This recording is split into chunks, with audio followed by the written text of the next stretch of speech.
Thanks for the introduction and good morning all. This is definitely going to be something a bit different. So, moving right along, I think we've got still got 20 minutes, Mr. Chairman. Austral Fisheries, the message is about catching and sustaining, catching and sourcing quality sustainable seafood. And we're essentially operating three businesses. We have a tropical prawn business in the north of Australia. We operate and catch Patagonian toothfish in Australia's subantarctic waters. We have a small seafood trading business in Sydney, which I won't talk to you about today. We are based here in Perth, so haven't had to come too far. Revenues sitting at around 120 million a year, handling approximately 4,000 tonnes of seafood. About half each is coming from prawns and toothfish. And just to hold this thought for the moment, we burn about 9 million litres of diesel fuel a year to make all of that work. Looking at the prawn fishery, this is Cairns based. We've operated 10 boats there. When I left university in '79, I became a deckhand on one of these boats, so it's been a very long journey for me. The fishery's been operating well over 40 years, and as I said earlier, the catch is in the order of 2,000 tonnes. It is an annual crop. We have the sort of seasonal variations that you guys in agribusiness would know well. Primarily, the banana prawns are sold through the Australian domestic supermarket business. Tiger prawns find their way into Japan and China, with a little bit to the US. And endeavour prawns is a market we sell to Hong Kong. The fishery itself is nearly 1 million square kilometres of Australia's top end. When I began in this business, there was some 300 boats operating pretty much year-round, so that was putting a lot of pressure on the fishery. By the mid-80s, as investment improved and capacity increased, it was clear that the fishery wasn't able to support that many boats, and really from about '84 through to finally in 2007, an extraordinary journey of industry collaborations, death threats, Senate inquiries, endless sitting around with economists arguing about how big the fleet should be. We finally got to a 52-boat fleet in 2007 and that 52 boats is really steps very lightly on the northern prawn fishery. It for us works as really a number of different fisheries or biological units, and I think that helps us with that resilience. So that fishery's in pretty good shape, and asset values are showing some improvement as a result. To further prove that, and then to pick up some of the theme around social licence, we certified that fishery to a thing called the Marine Stewardship Council in 2012. The MSC is originally a love child of WWF and Unilever back in '97, and the primary drive for this sort of eco-label is the opportunity to reward in the marketplace best practice in fisheries management and better outcomes for fisheries overall. For us, it was really a no-brainer, and Austral was one of the very early signatories, in fact the first commercial signatory to support the idea at the time. Many of our industry colleagues felt that we were sleeping with the devil and it would create problems, but it's now the preeminent, internationally recognised eco-label for seafood, and in many constituents you really don't do business without an MSC label in Europe and much of North America. At the big B2B end of deals, the MSC is now considered as important as your quality requirements. And in our business, all 4 fisheries have that certification. It's not trivial, but I won't dwell on that. In the northern prawn fishery, we have another issue with bycatch, and like you guys, all of these industries have issues that need to be managed, but we recognised up front that we have bycatch problems in the northern prawn fishery, not unusual for trashing ratios of 6, 7, 8, 10 to 1, so that is for every kilo of prawns you keep, possibly as much as 8 kilos thrown back, dead or dying. Yes, we've done some certain things to deal with that.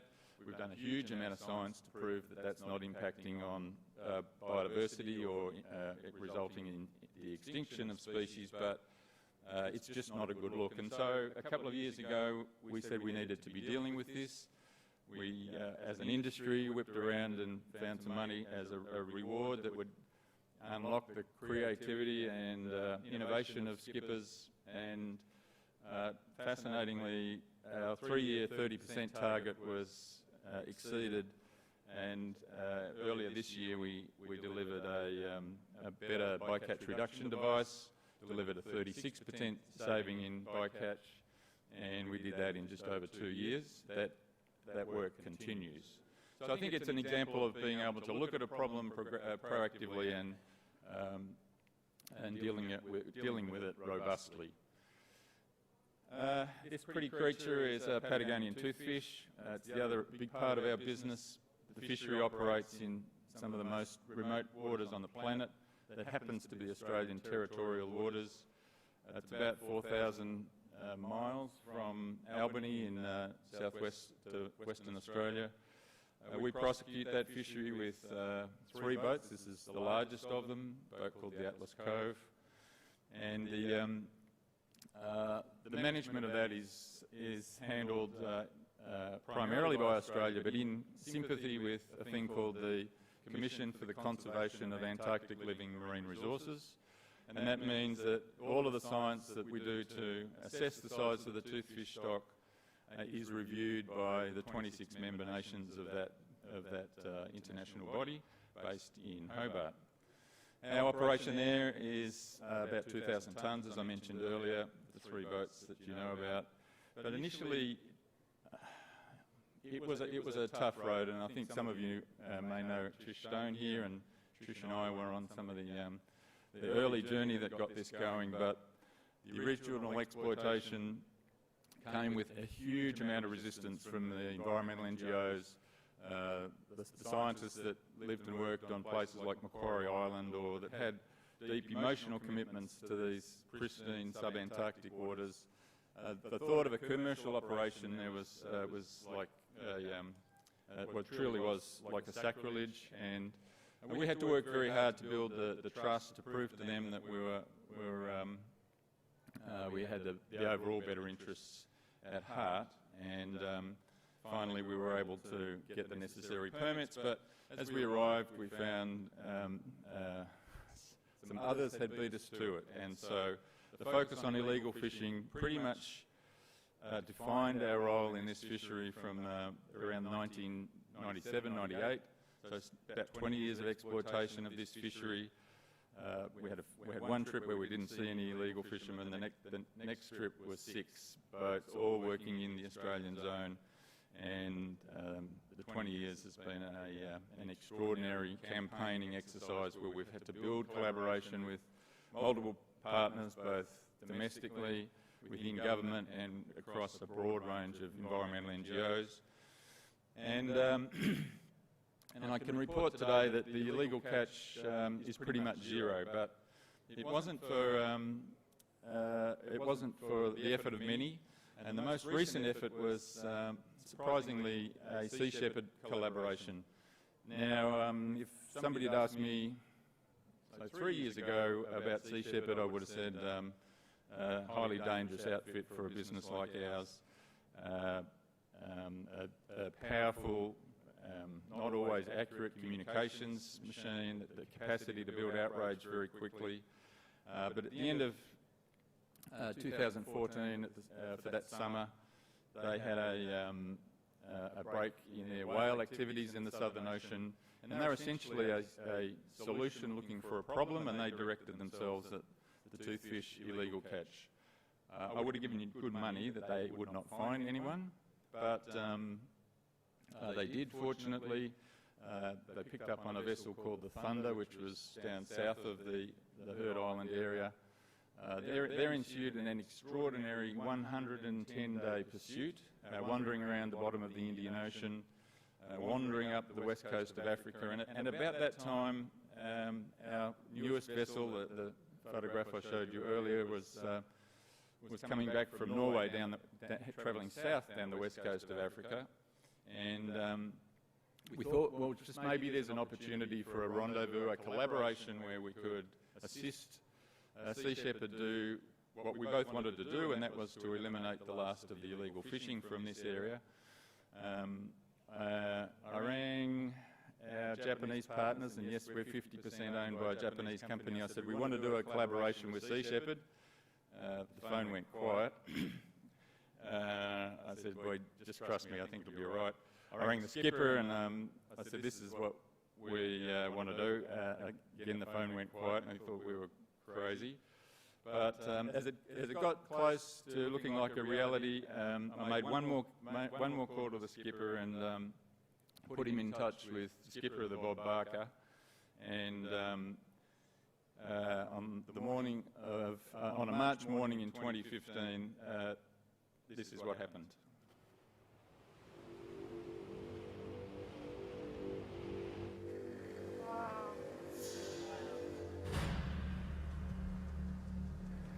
Really impressive, isn't it? Peter, bridge. Bridge clear. The Atlas Cove is turning into position now. Okay, thanks. The Atlas Cove conducts legal toothfish operations down in the Southern Ocean. Having the Atlas Cove arrive shows that the campaign has the support of the legal industry. It gives the campaign a massive boost in legitimacy. It's going to be a blow to the thunder. Now they realize it's not just a bunch of hippies that's trying to save the oceans, but it's actually backed up by the legal companies. Sam Simon, Bob Barker. Hey, Peter, good morning. How's it going? Very good, thanks. Sid, wondering what the Thunder is thinking with 3 ships following them. I wonder too. It's quite epic to see 3 ships together behind that one. I'm going to radio them in just a couple of minutes, and then the 3 of us can arrange the formation on Channel 77. Standing by. Atlas Cove, Bob Barker calling you 77. Go ahead, Peter. Hey Steve, it's very nice to see you here. It's good to be looking at a vessel that isn't the Thunder. Yeah, just one mammoth effort here, Peter. This would be amazing. Are you comfortable coming in within about 2 cables, 1 cable? Yeah, not a problem, though. Not a problem at all. All right, thanks for that, Atlas Cove. Standing by, 77.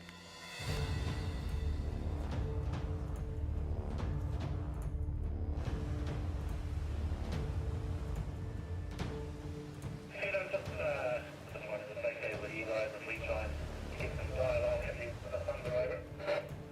Yeah, that's fine. Okay, thanks. Fishing vessel Thunder, este es el buque pesquero australiano Atlas Cove y hemos tomado posición junto al Sea Shepherd en soporte de sus acciones. Estas personas detrás de ustedes no lo dejarán pasivamente. Su reputación habla por ellos, así que háganse un gran favor. Vaya a casa y permanezca ahí. Y lo más importante, hacer una persona responsable del ser humano. Todos tenemos que cuidar de lo poco que queda del mar, porque si no lo hacemos no quedará nada para nuestros hijos, nietos y bisnietos. Ejemplo. Atlas Cove, Bob Barker, 77. Bob Barker, Atlas Cove. Yeah, go ahead, Peter. He's obviously quite flustered, and I think we've accomplished what we set to achieve in demoralizing him. I don't think I've ever heard the captain of that ship so stressed before. Over. Yeah, that's the impression that we sort of got as well. Okay, well, safe sailing there, Steve, and we'll have the crew ready to wave you off, and then wish you a safe passage. Thank you. It's been a pleasure meeting you guys today. I hope it all comes to a good conclusion, over. This was the most stressed that I've ever seen the captain of the Thunder. I certainly think that we heard him break psychologically, and I think this is probably the worst day that he has had of this chase.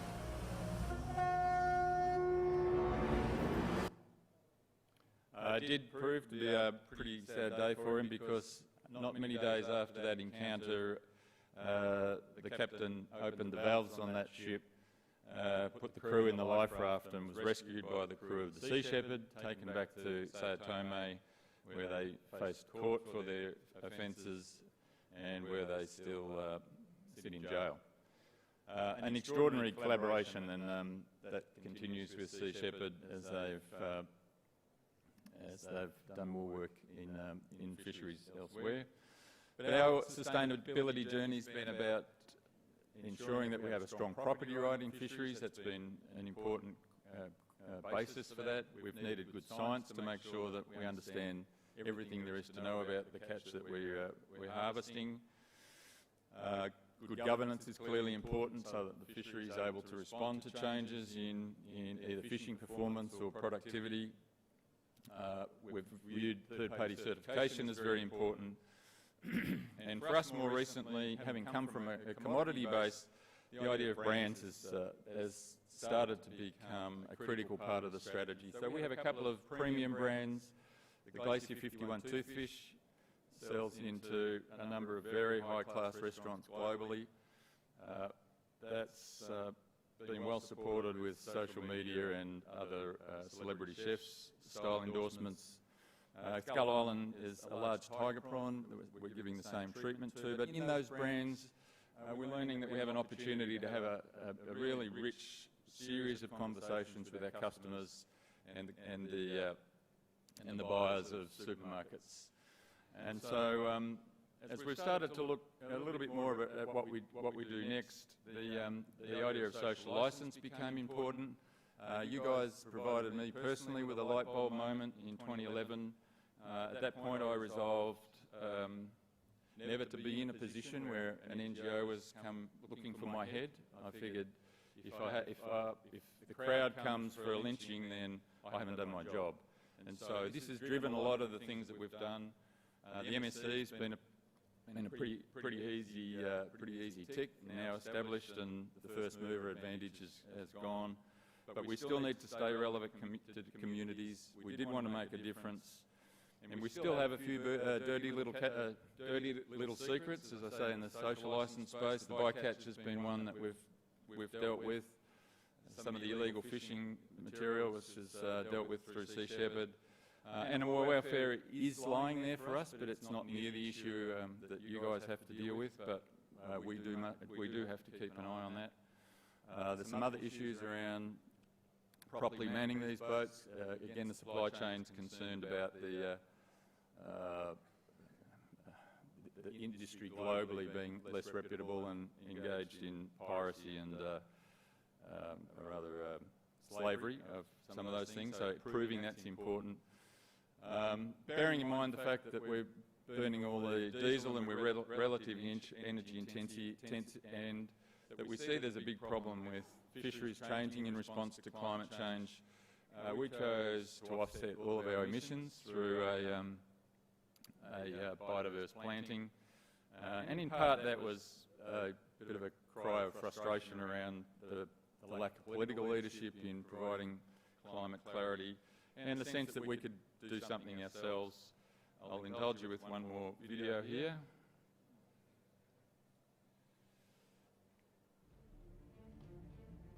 This is the best fishing spot in the universe. Around 2/3 is ocean, and it's been a source of many of our more important foods for countless millennia. But as the world warms, things are changing. Oceans are warming. Corals are dying. Icebergs are melting. Sea levels are rising. In turn, fish stocks are moving, or diminishing, or possibly disappearing. And while we continue to add carbon dioxide to the atmosphere and oceans, the problem can only become worse. Science has shown us the bleak possibilities.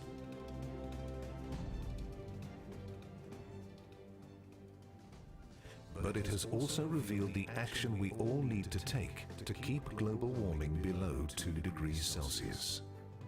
In the seafood industry, someone needs to be first to show they care enough to act.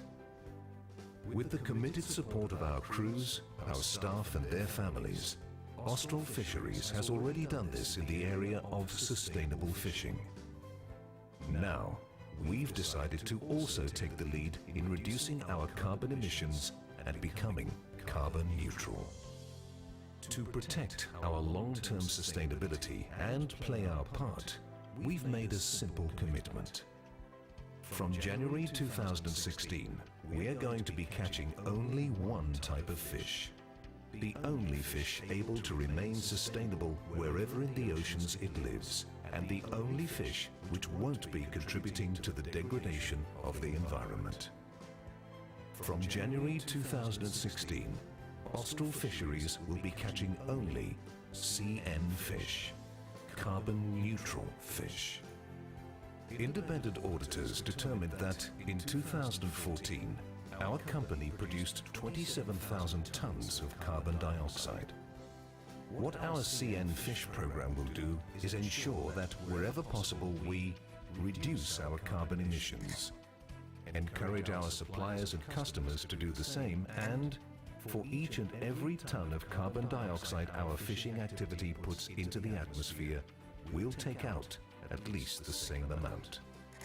This will be achieved through the creation of carbon-capturing ecosystems in Australia's southwest. The natural vegetation will be planted and managed under internationally recognized gold standard certification, which also meets Australia's national carbon offset standard to rehabilitate degraded farmland, reduce destructive soil erosion, create environments in which native birds and animals can thrive, and create local and indigenous employment. On the basis of our current carbon dioxide production, each year, Austral Fisheries will need to plant around 180,000 trees. And this we're committed to do, in addition to exploring the future possibility of using blue carbon capturing options in marine environments such as wetlands, mangroves and estuaries.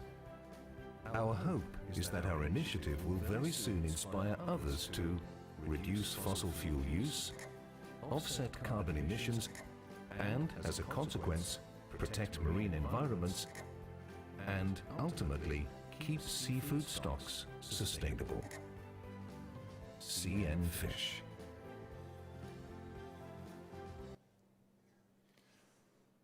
We launched that last year with the support of Julie Bishop. It's had an extraordinary sort of series of discussions that we've been able to have with staff and people and customers. This representation is very complex, but we're attempting to be as broad as we are as we can be with describing the organisational footprint. As far as I know, we're still the only fishing company on the planet that claims carbon neutral, but in a delicious irony, yesterday I was in Sydney where the multinational ENGO WWF declared that they too had become an NCOS certified organisation almost 18 months after a grubby Perth local fishing company had already beaten them to it. I think I should wrap up here, but the objectives have been around really creating a different competitive space for us. We're looking at things where we can be the best in our world at, and by doing the sustainability things well, by engaging effectively with the environmental NGOs, and if you like, having the tough conversations and leading the debate, recognising that we want to be part of any solutions, not part of the problems. We feel, and I'm absolutely committed to seeing that not only can we do right by the people and the planet, but that we can do right by our shareholders, and that there is a profit to be had there. So at that, I'll thank you for your patience. I'm around for a little bit today and tonight.